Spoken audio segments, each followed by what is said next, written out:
안녕하세요. 며칠 전에 나온 아주 따끈따끈한 서평 전문 개간지죠. 서울 리뷰 오브 북스 2025년 겨울호를 들고 왔습니다. 이게 무려 250페이지가 넘는데 이걸 언제 다 읽지 하고 좀 막막하셨을 수도 있어요. 그래서 저희가 있습니다. 오늘 목표는 이 잡지 한 권에 담긴 우리 시대의 지적 흐름을 완벽하게 정복하는 겁니다. 자, 한번 제대로 파헤쳐볼까요? 네, 좋습니다. 이게 그냥 뭐랄까 단순한 책 속의 모음집이 아니잖아요. 그렇죠. 페미니즘, 역사, 인류학, 예술, 과학까지 지금 한국 지성계가 뭘 고민하는지 딱 보여주는 그런 바로미터 같다는 생각이 들어요. 특히 이번 호는 두 개의 아주 단단한 기둥이 중심을 잡고 있는 것 같아요. 맞아요. 하나는 페미니즘 리부트 10주년을 기념하는 누가 여성을 두려워하랴라는 특집이고요. 네. 다른 하나는 새로운 서평가를 발굴하는 제2회 우주 리뷰상 수상작 발표입니다. 이 두 축을 중심으로 잡지 전체를 한번 탐험해 보겠습니다. 그럼 가장 먼저 눈에 띄는 특집부터 시작해보죠. 페미니즘 리부트 10주년. 와, 벌써 10년이 흘렀네요. 네, 시간이 참 빠르죠. 이번 특집이 단순히 과거를 돌아보는 걸 넘어서 앞으로의 10년을 가늠해보려는 시도라는 점에서 더 의미가 큰 것 같아요. 맞아요. 편집위원 현시온 씨의 말처럼 여성의 존재 방식을 논하는 자리가 필요하다는 문제의식에서 출발했다고 하더라고요. 그 여성의 존재 방식을 네 편의 서평이 각기 다른 결로 다루고 있어서 아주 흥미로웠어요. 네, 첫 번째 글부터 한번 볼까요? 한승의 작가가 쓴 조지 오웰 뒤에서 지워진 아내 아일린 리뷰인데요. 제목 그대로입니다. 아, 조지 오웰이라는 그 거대한 이름 뒤에 가려졌던 한 개인의 삶을 되살리는 작업이군요. 바로 그거죠. 위대한 작가 조지 오웰의 아내 아일린 오쇼네 씨의 삶을 복원하는 글이에요. 서평에 인용된 구절이 되게 인상 깊었어요. 이 책 저자가 오웰의 글에서 분명히 보이는 빈 구멍을 발견하고 그 안에 자신과 닮은 존재를 봤다는 부분이요. 아, 어쩌면 역사라는 게 그런 빈 구멍들의 총합일지도 모르겠다는 생각도 들고요. 정확한 지적이세요. 위대한 남성들 옆에는 항상 그런 지워진 인물들이 있었으니까요. 이 서평은 바로 그 존재들을 다시 호명하는 작업의 중요성을 이야기하죠. 네네. 그리고 흥미롭게도 다음 서평은 그 지워짐이 현대사회에서는 어떻게 다른 방식으로 일어나는지를 보여줘요. 아, 젠더라는 개념을 통해서요? 맞습니다. 철학자 주디스 버틀러의 화제작 누가 젠더를 두려워하랴를 다룬 김은주 연구자의 리뷰입니다. 네. 이 리뷰는요, 젠더라는 단어가 어떻게 사회의 온갖 불안, 예를 들면 경제 불안이나 정치 부패 같은 문제들을 대신 뒤집어 쓰는 희생양이 되었는지를 파고들어요. 아, 특정 집단을 공격하기 위한 아주 편리한 무기가 되어버렸다. 바로 그거죠. 젠더 이데올로기란 말이 딱 그런 용례 같아요. 사실은 기존의 위계 질서를 지키려는 정치적 의도가 숨어 있는데 그걸 가리는 연막처럼 쓰인다는 지적이 아주 날카롭네요. 네, 그렇죠. 앞서 다룬 아일린이 역사 속에서 아내라는 역할 뒤에 가려진 개인이었다면 버틀러가 말하는 젠더는 특정 집단을 공격하기 위해 만들어진 낙인이라는 점에서 결은 다르지만 맞닿아 있는 것 같아요. 와, 그렇게 연결해서 볼 수 있겠네요. 하나는 보이지 않게 지우는 방식이고 다른 하나는 과도하게 드러내서 공격하는 방식이죠. 정말 탁월한 연결이에요. 세 번째 글은 여기서 한 발 더 나아가서 아예 생물학의 영역으로 들어가더라고요. 맞아요. 제목부터가 심상치 않던데요.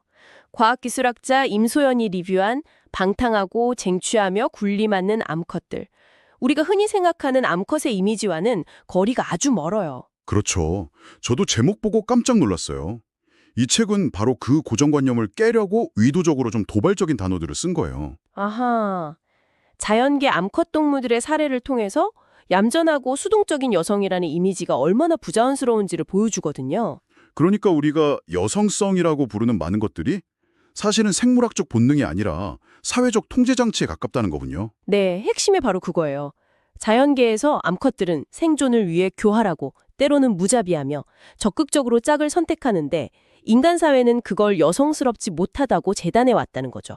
수정되지 않은 난자는 암컷이 가진 힘의 일부일 뿐이라는 서평 속 문장이 이 책의 핵심을 보여주는 것 같아요. 맞아요. 그리고 이제 마지막 특집 리뷰는 항공우주공학자인 전은지 편집위원의 글인데요. 네. 커리어 그리고 가정이라는 책을 통해 다시 현실 사회로 돌아옵니다. 세대별, 시대별로 여성들이 커리어와 가정을 어떻게 병행해 왔는지 분석해요. 사회는 분명 발전했는데 왜 돌봄의 책임은 여전히 여성에게 무겁게 지워지는가? 바로 이 질문을 던지는 거군요. 네, 맞습니다. 와, 이렇게 네 편을 모아놓고 보니 정말 입체적이네요. 역사 속에서 지워진 여성, 철학적 개념으로 오용되는 여성, 생물학적 본능을 가진 여성, 그리고 사회제도 속에서 고군분투하는 여성까지. 네, 각기 다른 렌즈로 여성이라는 주제를 깊게 파고드는 기획이죠. 이 특집만으로도 이번 호를 사서 볼 가치가 충분해요. 자, 그럼 잡지의 또 다른 큰 기둥으로 넘어가 볼까요? 바로 제2회 우주 리뷰상입니다. 네. 맞아요. 이 잡지는 직접 서평 공모전도 주최하죠. 알라딘, 아모레퍼시픽 재단과 함께 하는데 무려 500편 가까운 글이 응모됐다고 하니 그 열기가 대단해요. 특히 대학생부터 고등학교 교사까지 20, 30대 젊은 필자들이 많이 수상했다는 점이 인상 깊었어요. 네, 새로운 목소리를 발굴하려는 노력이 엿보여요. 이번 호에는 최우수작과 우수작 두 편이 실렸는데요. 두 편 모두 우리 사회의 아주 깊은 곳을 건드리고 있어요. 최우수작부터 볼까요? 김성경 씨의 나는 가해자의 엄마입니다. 리뷰. 네. 1999년 미국 콜럼바인 총기 난사 사건, 그 가해자 중 한 명인 딜런 클리볼드의 어머니가 쓴 회고록을 다룬 서평이에요. 와, 끔찍한 비극의 가해자, 그것도 아들의 엄마가 쓴 책이라니. 그걸 다루는 서평은 어떤 이야기를 하고 있나요? 이게 단순히 사건을 분석하는 데 그치지 않아요. 서평은 완전함을 강요하는 사회의 통제 구조가 어떻게 이런 비극을 낳는지, 그리고 그 구조가 지금 우리 한국 사회와 어떻게 연결되는지를 보여주거든요. 아, 부모는 자식에 대해 모든 것을 알아야 하고 완벽하게 통제해야 한다는 강박. 네, 바로 그 강박이 오히려 아이를 고립시킨다는 거죠. 비극을 막는 힘은 도덕이나 신념이 아니라 타인의 고통에 닿으려는 감흥에서 비롯한다.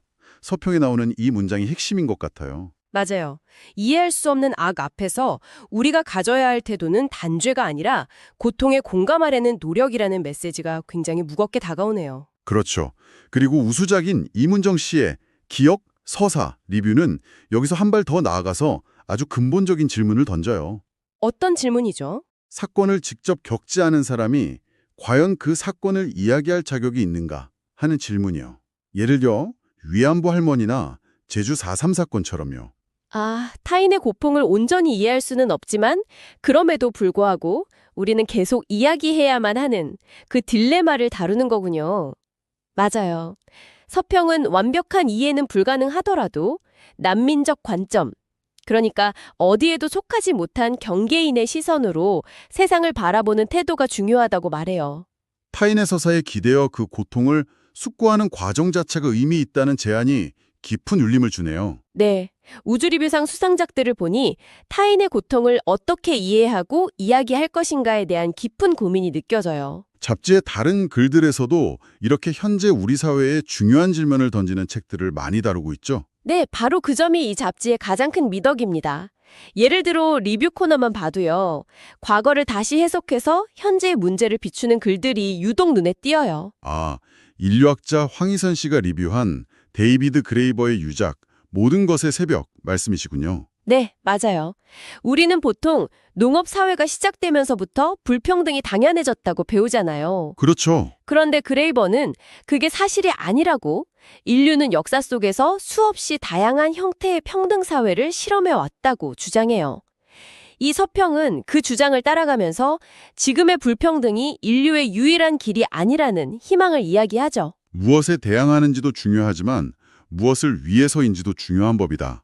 라는 서평 속 문장이 기억에 남아요. 같은 맥락에서 경제사학자 박종령 씨가 올랜도 패터슨의 고전, 노예제와 사회적 죽음을 다룬 리뷰도 흥미로웠어요. 네, 노예제를 그냥 과거의 유물로 박제해두는 게 아니라 현대사회의 강제노동이나 비정규직 문제와 연결해서 그 의미를 확장하더라고요. 맞아요. 고전은 완성품이 아니라 디딤돌이라는 서평의 표현처럼 고전을 통해 현재를 비판적으로 보게 만드는 서평의 힘을 제대로 보여주죠. 이렇게 과거와 현재를 잇는 글들이 있는가 하면 지금 이 순간의 언어와 표현에 대한 고민을 담은 글들도 있었어요. 2025년 노벨 문학상 수상자인 크로스너 호르커의 라슬로를 다룬 김보국 번역가의 글이 먼저 떠오르네요. 아, 워낙 문장이 길고 난해하기로 유명한 작가잖아요. 네, 그래서 이 글이 더 반가웠어요. 헝가리 현지에서 직접 전하는 작가론인데 그의 문학을 엔트로피의 시학이라고 정의하더라고요. 엔트로피의 시학이요? 네, 모든 것이 서서히 붕괴하고 소멸해가는 과정을 집요하게 묘사한다는 의미죠. 번역이라는 높은 장벽을 넘어서 작가의 세계로 들어가는 좋은 길잡이가 되어주는 글이에요. 문학뿐 아니라 디자인 분야의 언어에 대한 글도 있었죠. 그래픽 디자이너 김동신 씨가 쓴 그래픽 크리틱 리뷰요. 아, 네. 한국 그래픽 디자인계에 유독 비평과 담론이 부족했다는 문제의식을 다루고 있죠. 텍스트 없음이라는 말이 나올 정도였다고 해요. 이 리뷰는 왜 그런 현상이 벌어졌는지 날카롭게 분석하면서 동시에 책이 미처 다루지 못한 부분을 채워주는 해설까지 덧붙여요. 네, 단순한 책 소개를 넘어서 또 하나의 비평적 실천을 보여주는 셈이죠. 지금까지 좀 묵직한 주제들을 다뤘는데 잠시 쉬어가는 느낌으로 조금 다른 코너로 가볼까요? 좋죠. 이마고문디 코너에서 다룬 힐마 아프클린트 전시 리뷰가 인상적이었어요. 20세기 추상미술의 역사를 다시 쓰게 한 여성 화가라고요. 맞아요. 칸딘스키나 몬드리안보다 먼저 추상화를 그렸지만 오랫동안 미술사에서 잊혔던 인물이죠. 그런데 왜 지금 한국에서 그녀가 소환되었을까요? 바로 그 지점을 현시원 큐레이터가 탐구해요. 미술가가 되는 것 자체가 도전이었던 시대의 여성 예술가를 지금 다시 조명하는 이유를 김수자, 양혜규 같은 동시대 한국 여성 작가들과 연결해서 풀어내는 시선이 아주 흥미로웠어요. 예술가의 소환에 대한 글이 있다면 조금은 어려운 철학자의 사상을 소환하는 글도 있었죠. 아, 고전의 강 코너. 홍성욱 과학기술학자가 철학자 브루노 라투르의 존재 양식의 탐구를 해설한 글이요. 네, 라투르의 행위자 네트워크 이론이라는 게 좀 어렵게 들릴 수 있잖아요. 네, 사실 저도 그 말만 들으면 좀 막막하거든요. 청취자분들을 위해 조금만 더 쉽게 풀어서 설명해 주실 수 있을까요?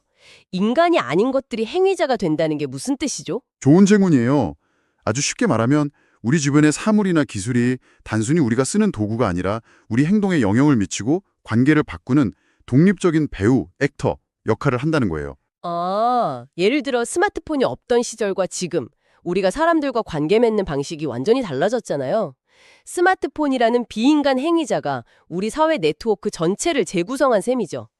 라투르는 코로나 바이러스나 군사 드론 같은 것들도 그런 관점으로 봐야 한다고 주장하는 거고요. 와, 그렇게 들으니까 훨씬 이해가 잘 되네요. 네, 이 글이 그 복잡한 사상을 아주 명쾌하게 설명해줘요. 자, 이렇게 진지한 글들 사이에서 잠시 숨을 돌릴 수 있는 유쾌한 에세이들도 있었죠. 그럼요. 소설가 문지혁 씨의 에세이가 딱 그런데요. 아, 읽지 않은 책을 읽은 척하는 법.